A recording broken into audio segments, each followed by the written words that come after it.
JK. என்கின்ற ஜெயக்குமார் அவர்கள் இந்த சலங்கை ஆட்டத்தை துவக்கி வைப்பதுடன் தானும் ஒரு ஆட்டக்கலைஞர் என்பதை நிரூபிக்கும் வண்ணம் தனது திறமையும் இங்கே வெளிப்படுத்த இருக்கிறார் என்பதை மகிழ்ச்சியுடன் தெரிவித்துக் கொள்கின்றோம்.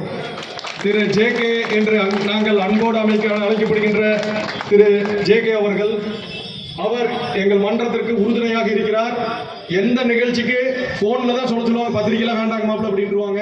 அனைவருக்கும் இந்த சலங்கையாட்டை குழுவை, இவர்களுக்கெல்லாம் இந்த கலையை எப்படி இந்த பயிற்சி கொடுத்தார்கள், எங்களுடைய மாணவர்களாக இருந்து சிறப்பாக பயிற்சி கொடுத்த எங்கள் மாணவ செல்வங்களுக்கும் நம்மளுடைய கலையை அங்கெல்லாம் காங்கயம் சென்று கற்றுக் கொடுத்து இந்த நம்முடைய பெருந்துறையில் அந்த நிகழ்ச்சியை அரங்கேற்றிருக்கின்ற ரொம்ப சந்தோஷமா இருக்குது.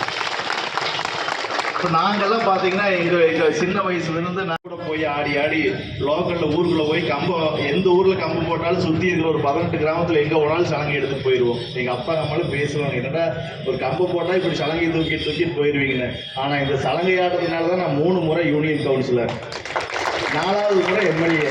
எனக்கு ரொம்ப பெருமையாக இருக்குது. எங்கே பார்த்தாலும் இந்த சலங்கை சத்தமும் மத்தாள சத்தம் ஆடிச்சுன்னா நம்ம ஆடாமல் காங்கேயத்திலிருந்து வருகின்றிருக்கின்ற உங்கள் அனைவருக்கும் எங்களது பெருந்துறை சட்டமன்ற தொகுதி சார்பாகவும் எங்களுடைய பெருந்துறை ஊர் பொதுமக்கள் அனைவர் சார்பாகவும் மென்மேலும் இந்த கலையை நீங்கள் இங்கு மட்டுமல்ல இங்கே தமிழக அளவில் நீங்கள் எல்லாம் இந்த கலையை வளர்க்க வேண்டும் என்பது இந்த நேரத்தில் உங்களுக்கெல்லாம் வாழ்த்துக்களை தெரிவித்து இங்கு பார்வையாளர்களாக வந்திருக்கின்ற பொதுமக்கள் அனைவருக்கும் இந்த நிகழ்ச்சி சிறப்பான நிகழ்ச்சி. நீங்கள்லாம் முழு ஆதரவு கொடுத்து இந்த குழந்தை செல்வங்களுக்கு நீங்கள்லாம் முந்தி விநாயகனே முருகா சரஸ்வதியே நாம் கந்தனுக்கு முன்பிறந்த கற்பகமே முன்னடவா